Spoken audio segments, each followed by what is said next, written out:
میری آج کی سٹوری ساس اور بہو کے رشتے پر بنی ہے۔ ہمارے معاشرے میں بہت سے ایسے قصے اور کہانیاں سننے کو ملتے ہیں۔ بات اتنی بڑی نہیں تھی جتنی بنا دی گئی۔ ثنا کو اپنے آپ صورتحال سے نکلنا مشکل ہو رہا تھا۔ بجائے یہ کہنے والی کہ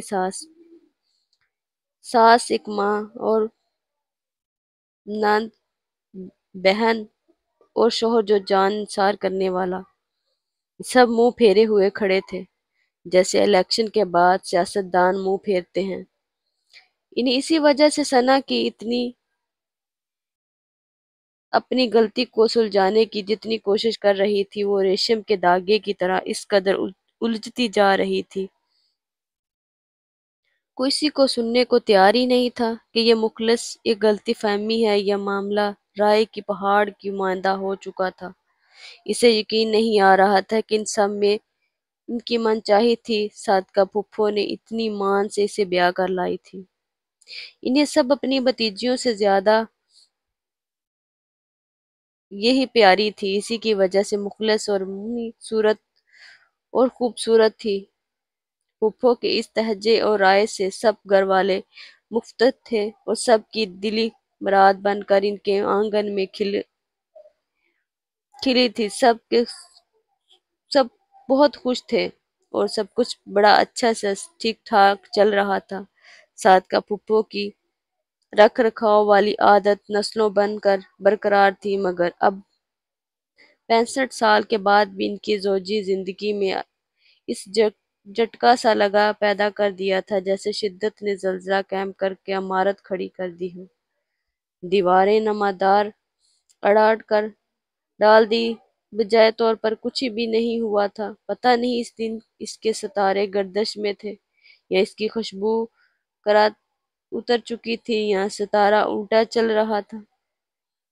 ہر روز کی طرح صبح بچوں کو اسکول اور میاں کو آفس بھیج کر کچن سمیٹ کر دوپہر کا کھانا چڑھانے کا سوچ رہی تھی تو پھپھو چلی آئی۔ ثنا، آج دوپہر کے کھانے میں ذرا اہتمام کر لینا۔ میری ایک پرانی دوست ملی تھی کل اتوار بازار میں نے اسے انوائٹ کر لیا تھا، ذرا بیٹھ کر تفصیل سے باتیں کریں گی۔ لنچ کے بعد اچھا سا کھانا بنا لینا۔ پھپھو، آپ بتا دیں کیا بناؤں؟ ثنا کافی سگڑ اور سلیقہ مند بچی تھی، اس لیے اسی طرح اچانک مہمانوں کی آمد سے گھبرانا نہیں کرتی تھی۔ کچھ اسی صادقہ پھپھو کی عادت کا بھی پتہ تھا کہ وہ خاص سوشل خاتون تھی۔ اکثر وہ خود کہیں مصروف ہوتی یا پھر کوئی نہ کوئی مہمان کسی نہ کسی کو کسی لنچ ڈنر پر کسی کو بلا لیتی اپنی مصروفیت کے لیے۔ مہمانوں کی تعداد زیادہ نہ ہوا کرتی تھی، اس لیے کبھی کسی نے بھی کوئی اعتراض نہیں کیا تھا۔ صادقہ پھپھو اہتمام کا نام پر 1 یا 2 ڈشز کا ساتھ میں میٹھا بنا لینا۔ ثنا فریج میں کباب بنا کر رکھتی ہے اور کچن کے رو کی صفائی کر کے اور چکن کو روسٹ مسالہ لگا کر رکھتی ہے۔ کھانے والے مہمانوں کے لیے دسترخوان سجا کر رکھا تھا۔ اللہ نے ہی رحمت کا دامن بھی وسیع کر رکھا تھا تو کبھی رزق کی تنگی نہیں آئی، دل بھی تنگ نہ ہوا کرتے تھے۔ اس دن وہ صادقہ پھپھو کے آرڈر کے معمول مطابق ہلکا سا اسی بریانی کے قورمہ بنا کر رکھا اور نند کے کمرے میں چلی آئی۔ امتحان سے فارغ ہو کر پریکٹیکل کی تیاری کر رہی تھی۔ ماریا، میں اسکول جا رہی ہوں، آج ٹیچر میٹنگ ہے، بس 2 گھنٹے میں واپس آ جاؤں گی۔ قورمے میں نے چڑھا رکھا ہے اور روسٹ بھی لنچ کے قریب ہی آن میں رکھ دینا۔ میٹھے میں شاہی سیویاں بناؤں گی تو بھی گرم گرم ہی بنا لوں گی، ذرا برتن نکال لینا اور سلاد رائتا بنا لینا۔ نو پرابلم بھابھی، اب جائیں، چھوٹے موٹے کام تو میں کر ہی لوں گی، ابھی تو 9 بجے ہیں، لنچ تو 3 بجے تک ہوگا، آپ 12 بجے تک آ ہی جائیں گی۔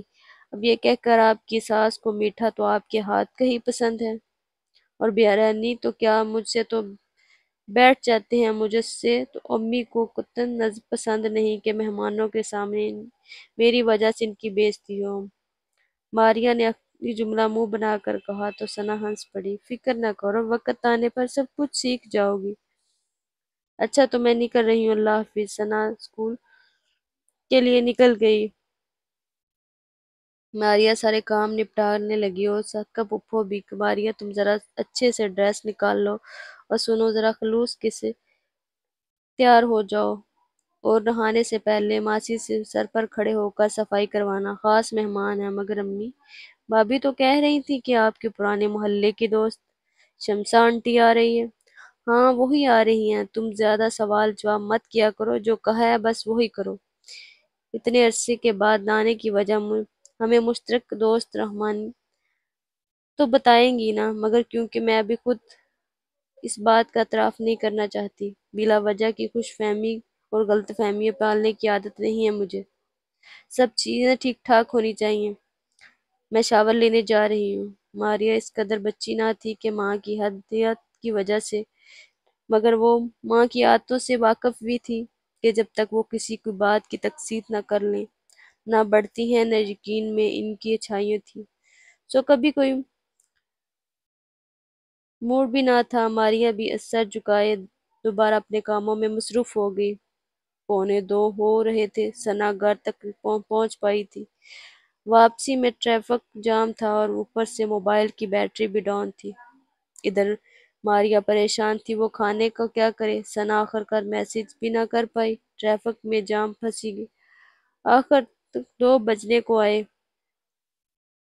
ماں کو بتایا کہ ساتھ کے پھپھو کے جوڑوں کے درد کی وجہ سے وہ تو ڈنگ سے پتیلی میں چمچہ تک ہلانے کے نہ جانتی تھی۔ بہرحال جیسے تیسے کر کے انہوں نے ماریا سے چاول دم پر لگوائے۔ حسب توفیق لوٹا پر کھانا لگوا دیا گیا۔ شمسا آنٹی نے سے پہلی بار اپنی گھر دیکھ کر صدقہ پھپھو کو یہ بہت برا لگ رہا تھا کہ ان کی بے عزتی ہو رہی ہے۔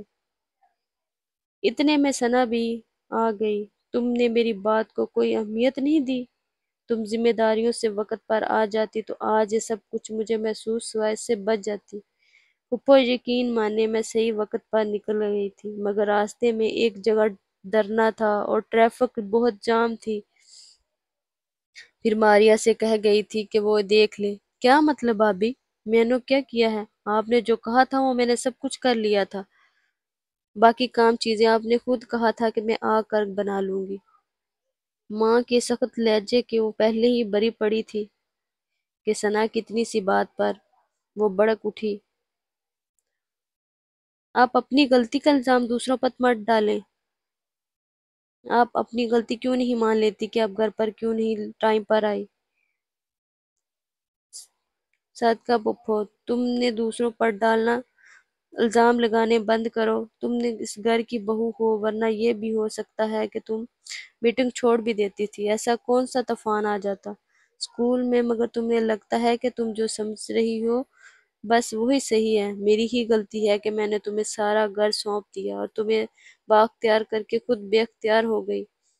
کا پھپھو یہ کہہ کر تن فن کرتے کمرے سے چلی گئی۔ ماریا بھی ان کی ہی تقید کی شناخت پریشان کھڑی رہ گئی۔ شام میں ان کے ایان کے دفتر سے واپسی پر پھپھو نے سارا معاملہ اپنے بیٹے کے کانوں پر ڈال دیا۔ ثنا کچن سے چائے بنا کر لائی تو ایان کے بدلے کپ لہجہ سے تندر تک الجھا اٹھی۔ کیا سن رہا ہوں میں؟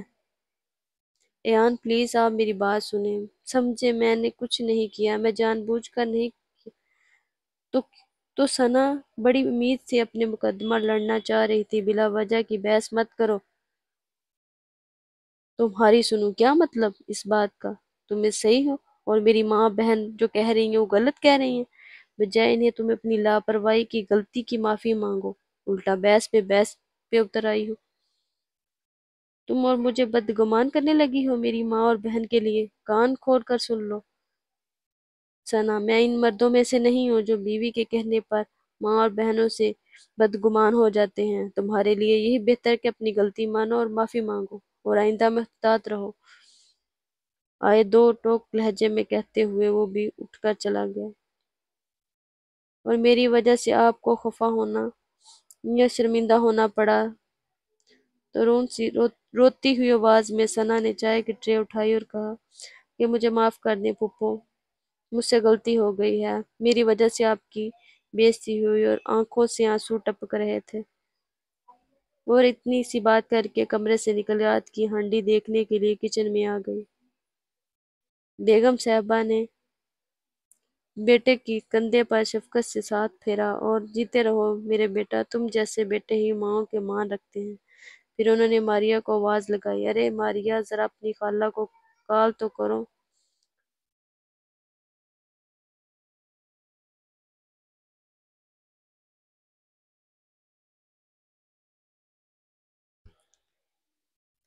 بے شک جدید دور ہو چکا ہے، لیکن آج بھی قدیم سوچ کی کہتی ہیں کہ ساس اور بہو کے رشتے میں وہی کچھ چلتا آ رہا ہے۔ صرف اسی لیے انہوں نے کہا اور لکھا پڑھا ہے کہ ان سب میں سے کہ ساس کبھی ماں نہیں بن سکتی اور بہو کبھی بیٹی کی جگہ نہیں لے سکتی۔ اگر بہو سے کوئی غلطی ہو جائے تو اسے معاف کر دیا کریں، ضروری نہیں کہ بہو جان بوجھ کر ہی غلطیاں کرتی ہو۔ بہو کی قدر بھی کیا کریں، اور ان کے اندر دل ہوتا ہے، وہ بھی احساس ہوتی ہیں۔